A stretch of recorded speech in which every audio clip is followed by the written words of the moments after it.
surface rust. I've done everything like sympathetic. It's just to make it look a bit better. I'm not taking the original thing away or anything. Just removed some surface rust, and I've waxed it all. It's got a really nice shine on it now, as you can see.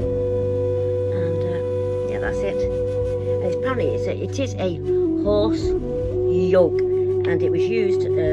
It is antique, and it was used for horses that used to pull things, so maybe for farming, for ploughing. It's really heavy. I mean, it's heavy for me, but I don't think it'd be heavy for the horse. But yeah, and that's it. That's the new pin I made. And yeah, quite happy with that. So let's see how much it's worth now.